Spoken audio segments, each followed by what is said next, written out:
So to get to the bottom bolt down there, I did this because I tried from the bottom and there's no way to turn this ratchet unless it was real easy for whoever else done this.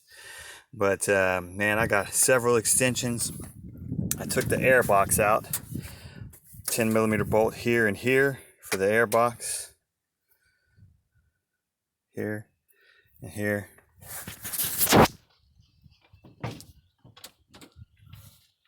And then so that's the whole air box right there. That was the bolt.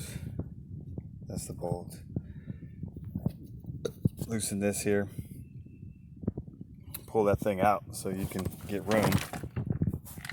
And now that I got that in there,